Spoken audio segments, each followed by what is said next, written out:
আসলে চাপ বলতে আমরা সেটাই বুঝি যেটা আমাদের মানসিকভাবে চাপে ফেলে। অর্থাৎ হলো আমরা যেটা মনে করি যে এই বিষয়গুলা, এই ঘটনাগুলো আমার সাথে যদি ঘটে অথবা যেটা ঘটে গেছে সেটা আমার ওয়েল বিইং এর জন্য থ্রেটফুল। অর্থাৎ হলো আমাদের নিজেকে ভালো থাকার জন্য এক ধরনের হুমকি স্বরূপ। তখনই কিন্তু বিষয়গুলো আমরা চাপযুক্ত মনে করি। সাধারণত আমাদের বাহ্যিক যেকোনো কিছুই কিন্তু আমাদের জন্য চাপ হিসেবে আমরা দেখতে পারি যদি আমরা এটা ভালো থাকার ক্ষেত্রে হুমকি মনে করি।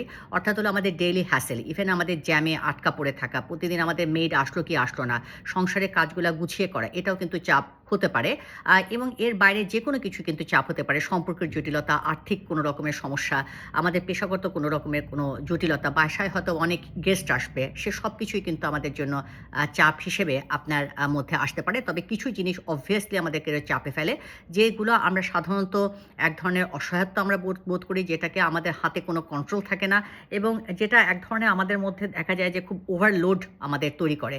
দেখা গিয়েছে যে সোশ্যাল রিঅ্যাডজাস্টমেন্ট যে স্কেল, সেক্ষেত্রে দেখা গিয়েছে যেগুলো আমাদের সবচেয়ে খুব বেশি চাপ তৈরি করে সেটা হলো যেকোনো ধরনের মৃত্যু।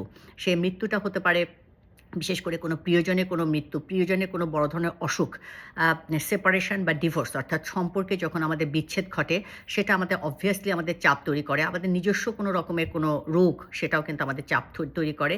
এছাড়া আমাদের যদি দেখা যায় যে আমাদের নিজের বডি ইমেজ, আমাদের ওয়েট নিয়ে আমাদের ওভার কনসার্ন, হ্যাঁ? আমাদের কেমন লাগছে দেখতে, এই সবগুলাই কিন্তু আমাদের মধ্যে সাধারণত obviously চাপে ফেলে থাকে। ধন্যবাদ সকলকে।